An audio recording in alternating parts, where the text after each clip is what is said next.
The Newsline. Hello and welcome back to Newsline, brought to you by People's TV. Here is a refined version that follows your writing preferences. In today's news commentary, we wish to highlight a significant development in the Middle East. Reports indicate that some of the world's most powerful armies are sending their senior military leaders to Israel for advanced training. Israel's recent operations, carried out with remarkable effectiveness, have introduced new military trends that are drawing global attention. Yesterday morning we learned that Israel is hosting a week-long workshop for foreign armies. Senior leaders from the US, UK, Germany, Finland, Canada, India, Czech Republic, Greece, Cyprus, Hungary, Poland, Japan, Slovakia, Australia, Siberia, Estonia, Morocco, and Romania are among 18 nations participating. The delegation consists of top generals and commanding officers. This development is noteworthy because several of these same nations have publicly accused Israel of committing genocide in Gaza.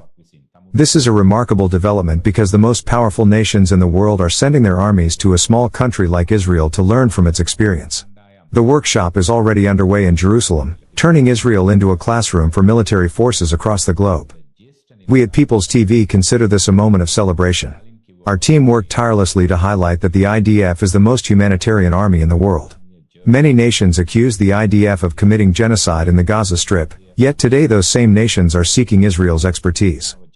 In addition to maintaining a strong military, the State of Israel is known for arming its civilian population to ensure they can defend themselves against terrorist attacks. On October 7th, even before the IDF reached the affected areas, civilians took up the weapons issued to them and fought back. It must be noted that the attack occurred on a national holiday, which meant many soldiers were away from the kibbutzim. The initial resistance was carried out primarily by civilians who stood their ground with extraordinary courage. Speaking of armed civilians, it is important to remember that several nations, including the US, are reconsidering civilian firearm ownership because many crimes are committed with legally held weapons. In Israel the situation is markedly different. Israeli civilians who carry firearms are trained, vetted, and held to strict standards, and incidents of civilians turning their weapons on fellow citizens are virtually unheard of. This discipline and responsibility reflect the strength of Israeli society and contribute to what makes the Jewish nation exceptional. The military leaders sent by some of the world's most powerful nations will be studying real-time operations in Israel. This training covers processing data received from satellites for operational purposes across land, sea, air, and underground domains. Following the October 7th massacre, Israel had to adapt its mission strategies, simultaneously confronting multiple war fronts, including threats from the Houthis in Yemen, Hezbollah, and Iran, and Hamas in the Gaza Strip.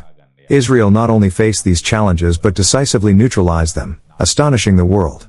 This success has prompted militaries globally to seek Israel's expertise in preparing for modern battlefield threats. Among the nations attending the workshop are members of NATO, democratic countries in Asia, and Muslim-majority nations such as Morocco. These developments highlight Israel's unmatched expertise in modern battlefield operations.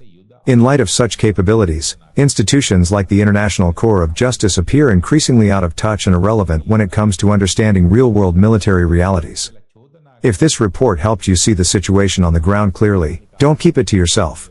Like, share, and subscribe to People's TV, where truth has no agenda, and facts speak louder than spin.